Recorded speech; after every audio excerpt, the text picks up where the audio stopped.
Welcome to our question and answer session for the month of February. Please go ahead with the first question. Question number 1 from Lance. What is the proper meditation practice to become a Sotapanna? In order to become a Sotapanna, you need to develop the triple training, which is the morality, meditation, and wisdom. If you only meditate, it's not enough to become a Sotapanna. You have to keep the precepts. Then you have to practice meditation to calm your mind all the time, to make your mind calm all the time. Then you should study the nature of your body, that it is impermanent, that it doesn't belong to you.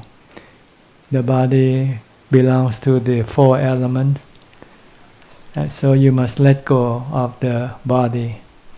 If you can let go of the body, then you will become a Sotapanna. Question number 2 from Michael Chow. Is it possible for a householder with a wife and children to reach enlightenment? If so, what steps must he take to reach this goal? Normally, it's difficult for a householder to become enlightened, with the exception of spiritual householders who in previous life has developed a lot of Dhamma already, has the ability to see the Four Noble Truths and see the three characteristics of existence. Without this, it will take time for them to develop. They will have to keep the precept, learn how to meditate to calm the mind, then have to study to teach the mind to be able to see the Four Noble Truths and the three characteristics of existence. Question number 3 from Rose from Space Coast, Florida. Where is the awareness located during our practice? Is it in the middle of the chest or is it moving around where we put attention to? Actually, the awareness has no position. The awareness is not like a body. A body has size and shape, but with the awareness of the mind, it has no size or shape, no location.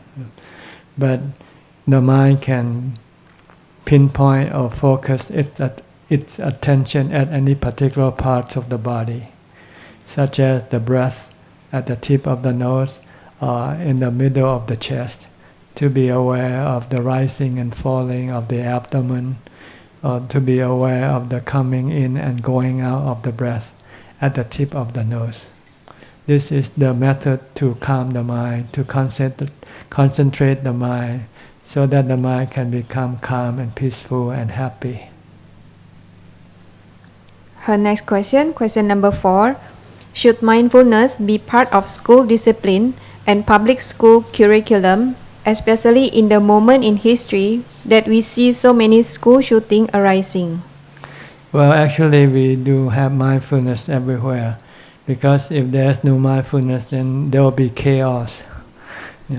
When you teach students to behave, you are teaching them to be mindful. So when you teach students to be careful, this is actually being mindful. To be careful is to be mindful.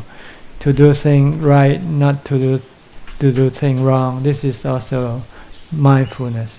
You need mindfulness to do everything right. Without mindfulness, then you can do things wrong. Question number 5 from Stephen Highland from Banglamung. While practicing, I have become aware of 2 defilements.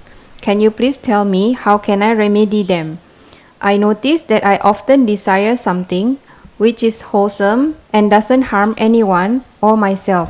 So I act upon it because I feel that it will bring some contentment. However, often such desire do not please me for very long at all, and I feel that there is some kind of defilement in that.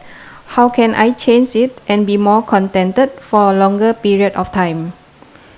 you have to develop meditation, calm your mind as much as possible, because the calmer the mind becomes, the more content it will become.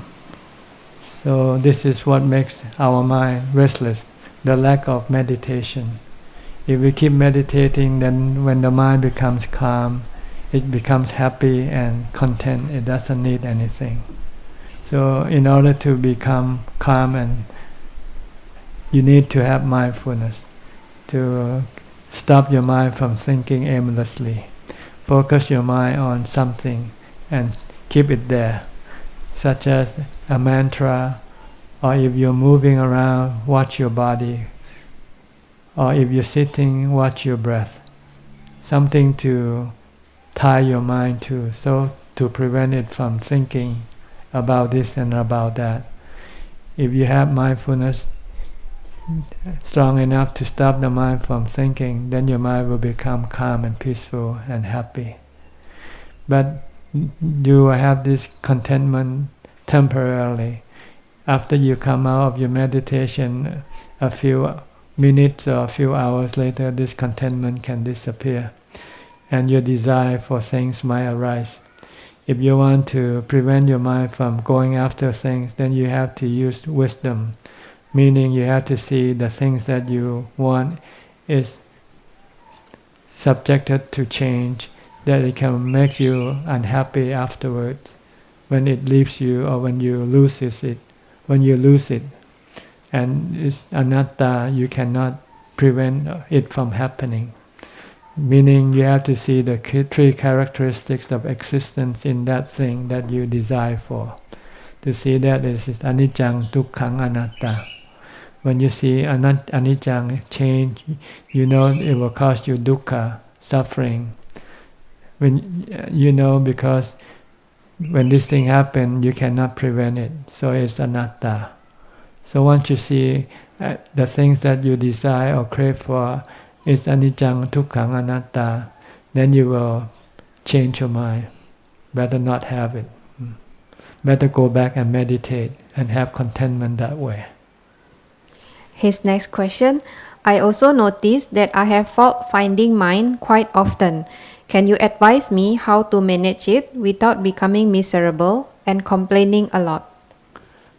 Fighting against the what mind? Fault-finding mind. Fault-finding mind. Well, you have to just tell yourself that to find fault in other people is useless for you. If you want to find fault within yourself, and then you can remedy and correct your fault that way. If you just find fault with other people, it will just make you restless and agitated, because sometimes you cannot change them. You see faults in them, but you cannot correct them. You cannot force people to correct their faults. So it's a waste of time for you to find faults against other people. It's better for you to find fault within yourself. What is wrong with me? Once you know what is wrong, then you can change it, and it will be better for you that way. So, should I only act upon the fault-finding thoughts if they are stopping someone or something from getting hurt, and let the rest of these thoughts go? Which fault-finding thought I should act upon? If you act upon and it become beneficial to other people, then act upon. But if you cannot do it, then just leave it alone. Next question from Eugene from Russia, St. Petersburg. After I met you in January last year, I now practice anapanasati. I meditate by sitting on a chair, and I'm able to see my in-breath and out-breath. But in the sutta, it mentioned meditation should be done cross-legged, where the right leg is on top of the left leg and right fingers on top of the left fingers. When I try to sit on the floor with a pillow, I cannot sit straight and my breathing becomes intermittent. Is what written in the books the right position to meditate, and after a while, the inconveniences will go away? Please advise me on how must I sit. Yes, the position should be the half lotus position that you have read in the book. It's the correct position. But when you first started, you find it difficult to do, then you might take other position first. But if you can try to sit in that position, when you first started, it might feel uncomfortable because you're not used to force your body into that position. But if you slowly, gradually keep doing it, then eventually your body will adjust to this new position. And after a while, you won't feel uncomfortable with this position. His next question, I read Luang Ta Mahabua book, which mentioned that I have to focus my attention at the center of the lowest part of my chest and breathe from this area. Should I imagine the air enter and leave the center of the chest, or should I concentrate on how it's going up and down? No, you just watch the abdomen going up and down. When the air enters into the lung, it usually expands, so it's coming up. So when the air leaves the lung, then it will collapse and it will going down. So all you have to do is just watch the up and down movement of the stomach or the abdomen. You don't need to watch the air because you cannot see the air anywhere.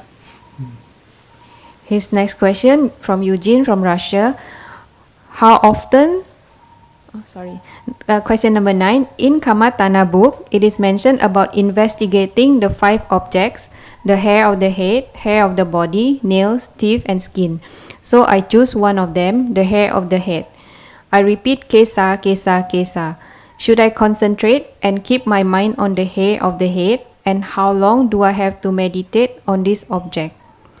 See, when you concentrate your attention on one particular object, such as the hair of the head, you are actually developing mindfulness. You want to stop your mind from thinking aimlessly. So you focus your mind on one object, any object of the 40 Kammathanas. You can choose any one particular thing.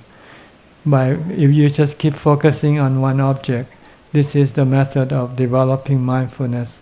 And when you sit, you are concentrating your mind to become calm. So it's a method of samadhi. But you can also use the objects of the body for the purpose of developing vipassana or insight. If you study the different parts of the body, you see a clearer picture of your body or anybody's body. That it's just not the hair of the head, hair of the body, the teeth, the skin, the nail. There are many other parts under the skin. So you then will go deeper into the other parts of the body. Then you eventually will see that besides the 5 parts, there are another additional 27 parts. So when you study, then you get to learn to know the body better, see it better. Then instead of seeing the body as beautiful, you will see that it's only beautiful outside, but inside it's not beautiful. This is the method of vipassana, to eradicate your obsession to the beauty of the body, to your attachment to the body. So this to let go of your attachment and then get rid of your suffering toward the body. How will I know that I have finished with this object and should go to the next object? It depends on what you want to do. If you want to use it as a mindfulness object, you don't have to change. But if you want to study the true nature of the body, if you want to see a clearer picture of the body, then you have to go to look at every object of the body. Besides, not just the 5 objects. The 5 objects is just a starting point. There are another 27 parts of the body that you have to look at, so that you can then see clearly what the body is really like, whether it's good looking or not good looking, whether it's worth clinging to or not clinging to. His next question: how often I have to meditate on this object? Do I meditate using Anapanasati in the morning and investigate Kesa in the evening?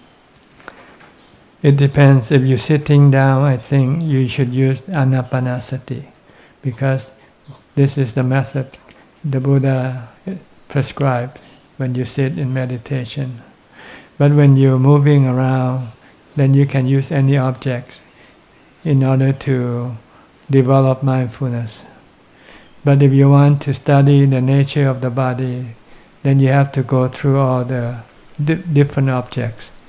Besides looking at the objects, you also have to see whether it's impermanent or not impermanent, whether it is yourself or not yourself, whether it only brings you happiness or it can also bring you sorrow.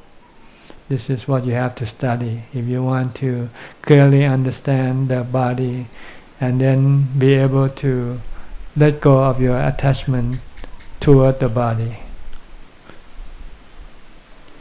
Question number 11 from Jena TF from USA.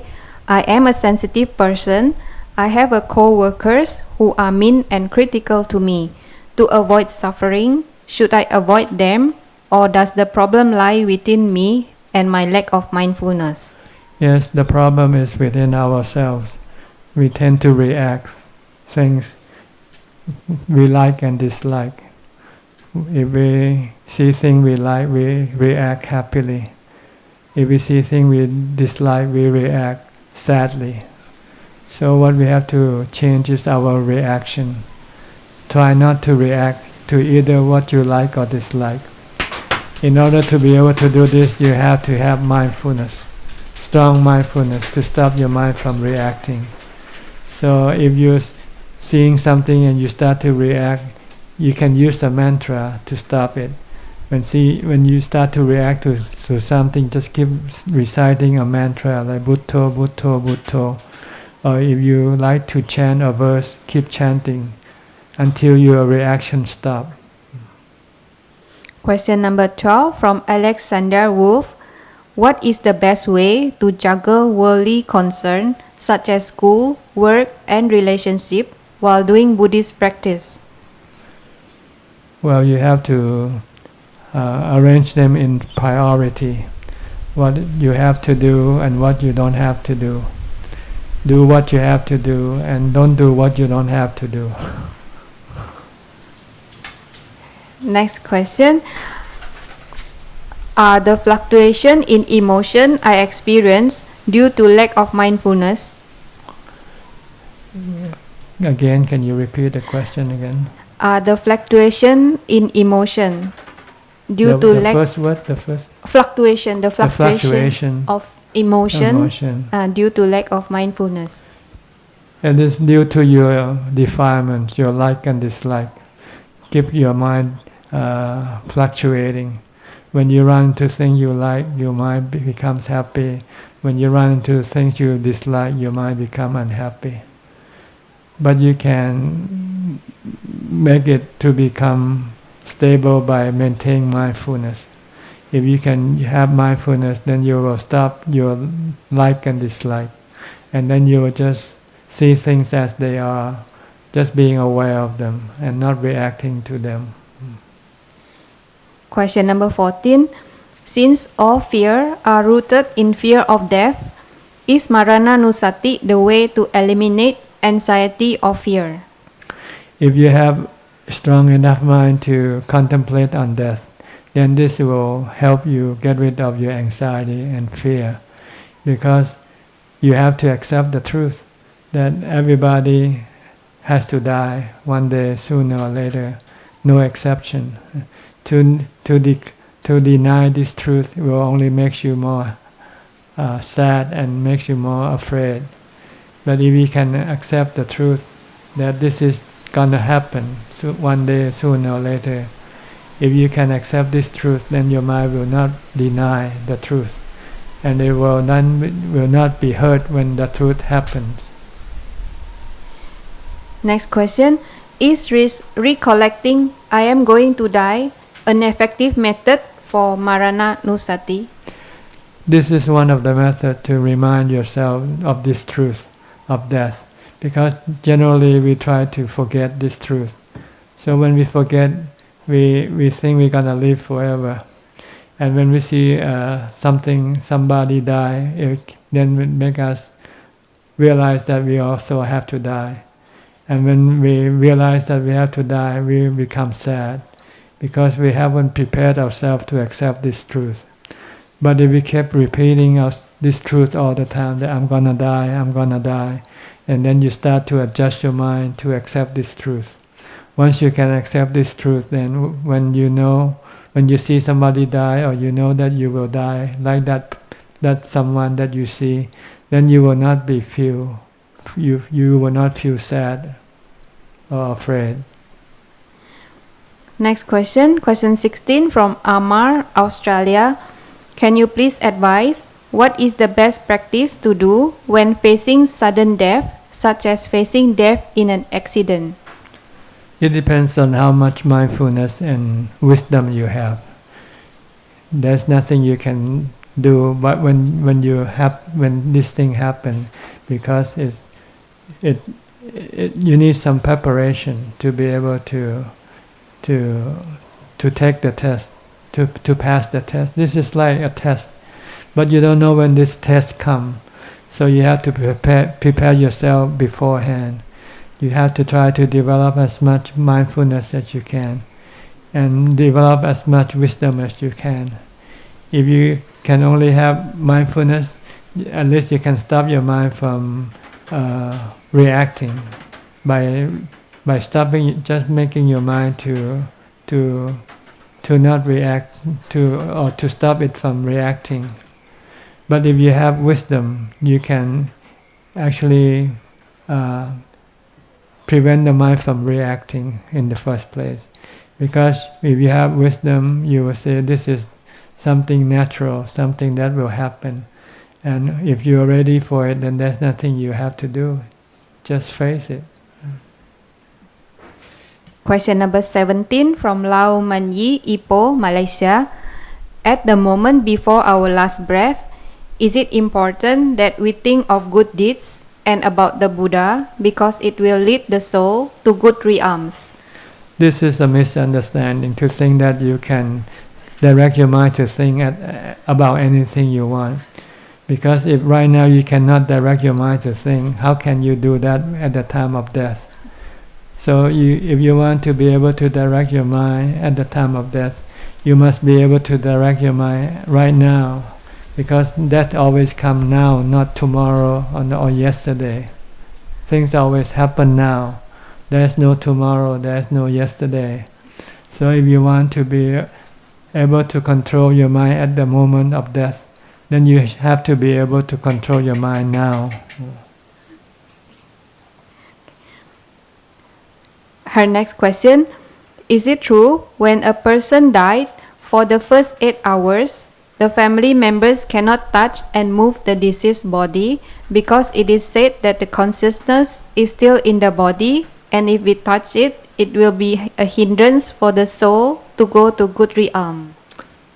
Well, maybe in the old times, sometimes they cannot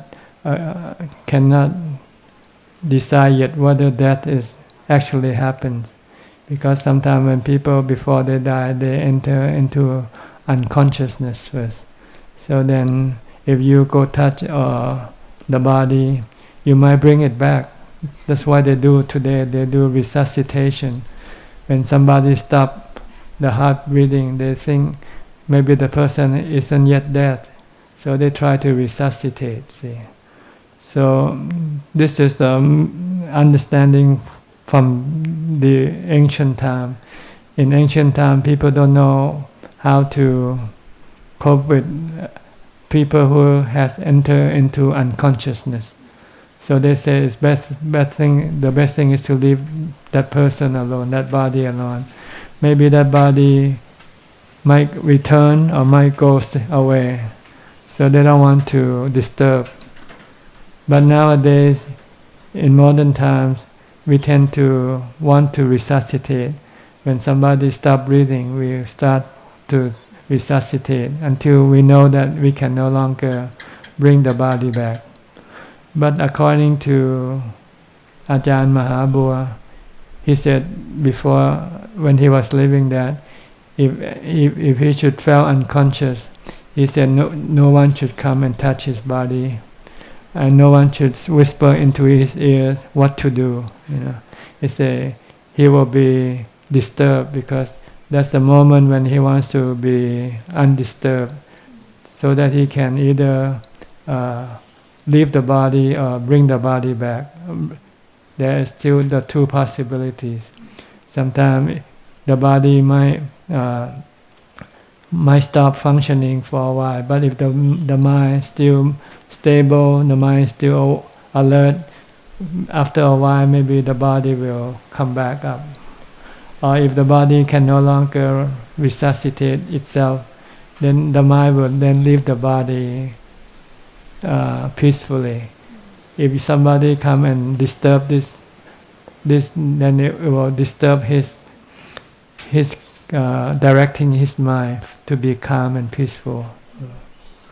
So this is what he said: when he become unconscious, just leave him alone.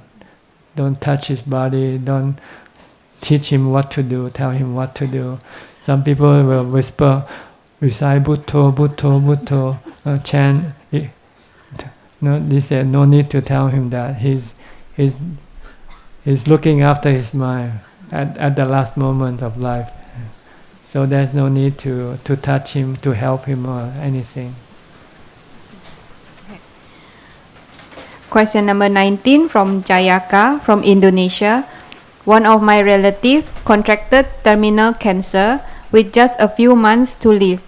She has given up hope on living and wants to pass away before pain and sickness become worse. Her son told her that by giving up eating and drinking will accelerate the decline in her health and eventually lead to death. She agreed to it. She gave up eating and drinking and finally passed away. So is giving up on life by not eating and drinking breaking the precept, and does it considered as suicide? No, if you don't cause death by causing the body to stop functioning. But if you stop supporting the body, this is not considered killing or committing suicide.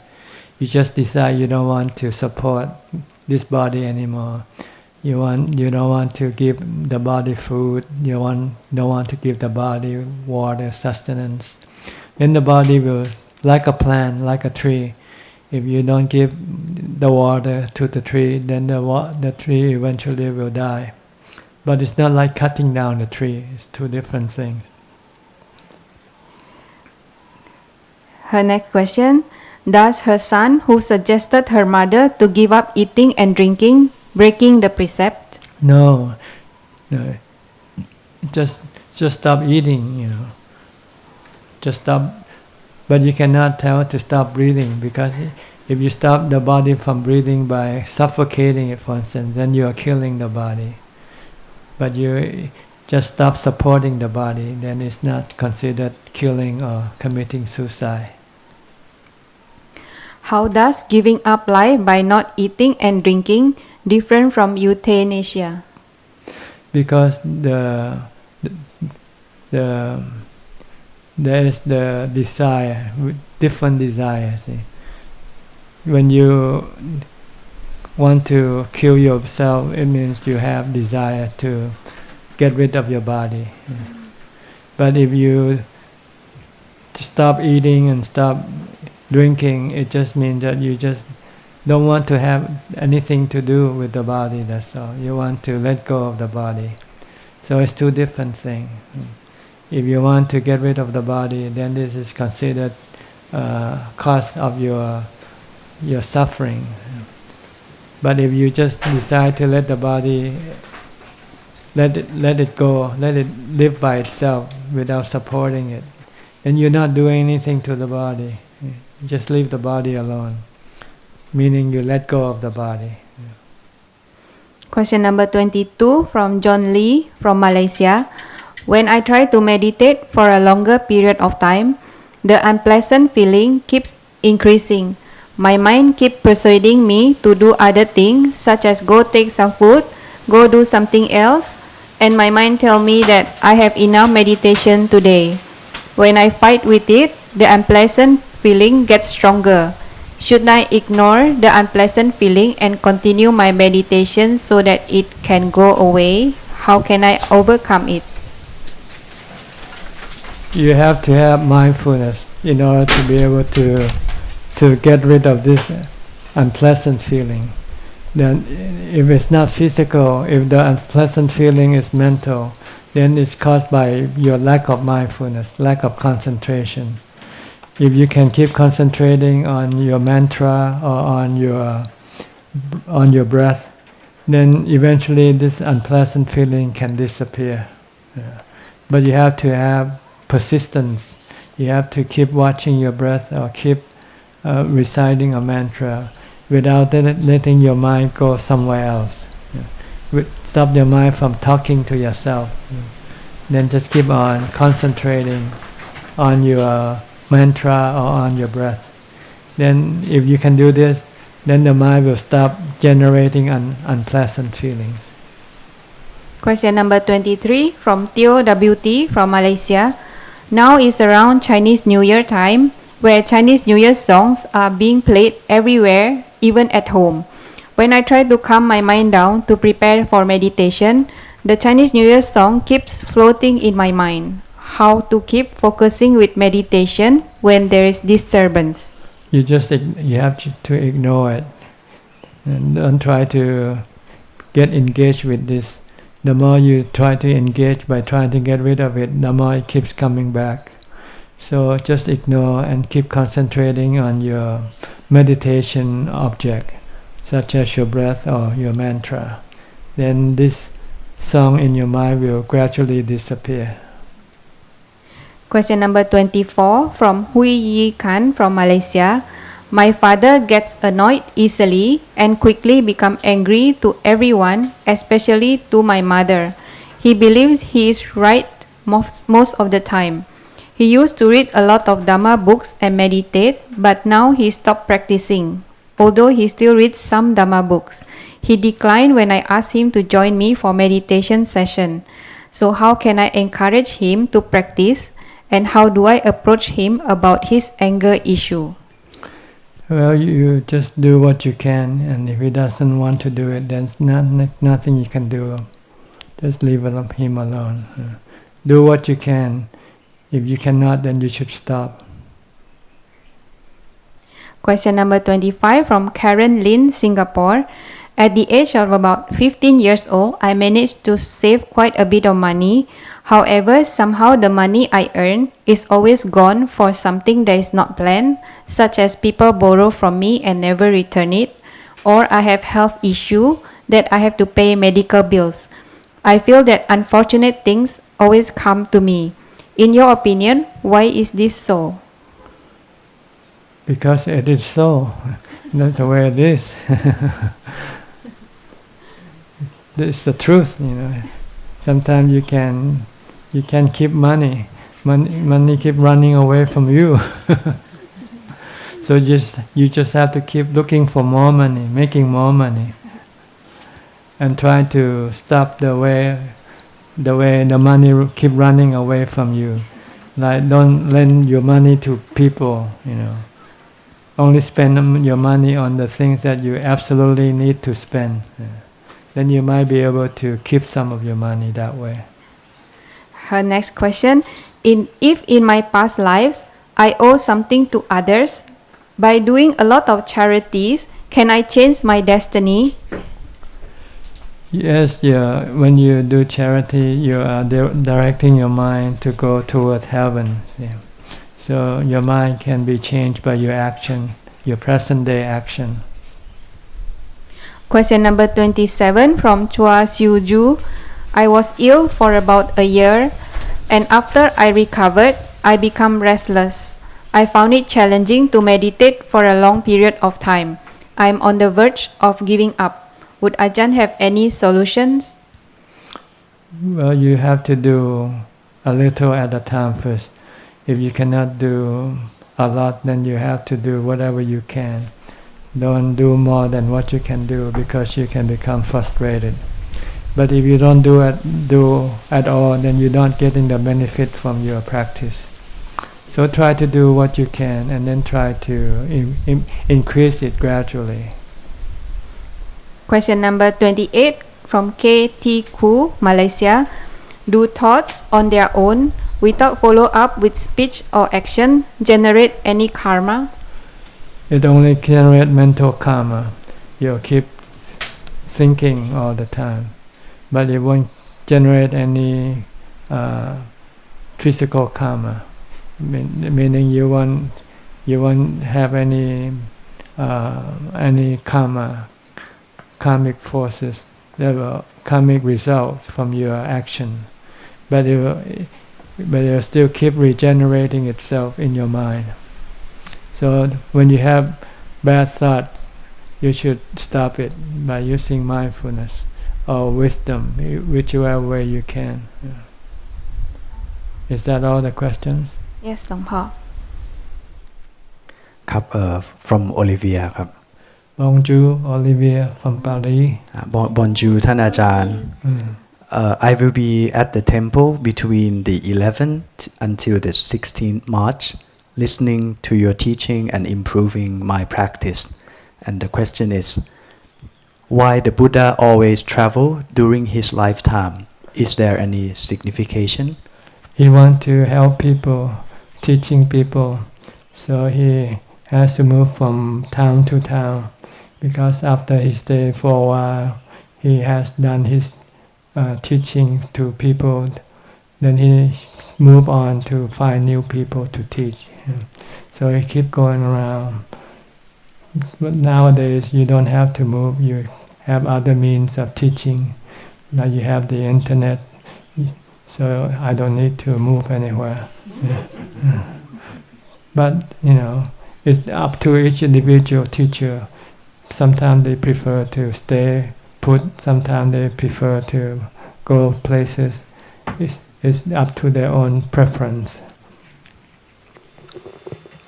Speak close to the microphone so we can hear you. Okay. Yes, I have a lot of problem at home with very bad anxiety. I just want some advice about how you can clear your Okay. mind. What are you anxiety about? What caused your anxiety? What is the object of your anxiety? I'm not sure. Just I have a lot of sweating and feeling sick in my stomach a lot, but I'm not quite sure about what is the cause of this. But I think. Okay. According to Buddhism, our anxiety is usually caused by the uncertainty of things in life. Yeah. The problem is we want certainty in life, but the truth is nothing is certain. So what we have to do is to adapt our mind to the uncertainty. We have to embrace them, accept them, because if not, then we will always be anxious, we will always be worrying. So the Buddha said we should study the truth of life. And according to the Buddha's wisdom, he said life is impermanent. Things in life is not permanent. Everything in a state of changing. So you cannot expect things to be the same all the time. So you have to be prepared yourself by teaching yourself that what is today might not be the same tomorrow. If you can accept this truth, then you will adjust your mind accordingly.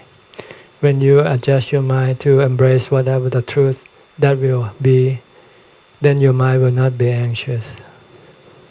But if you cannot do this yet, what you should try to do first is try to still your mind, lessen your thoughts about things by meditating, by concentrating your mind on one particular object, such as your breath. If you sit down, just concentrate on watching your breath so that you can forget about other things.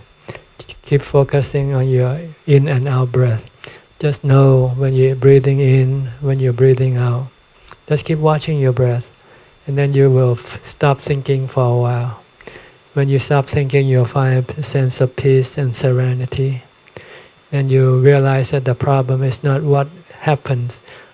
The problem is your thought, worrying about what's going to happen. So if you just stop worrying, stop thinking, and let things be, let nature be, let the truth be.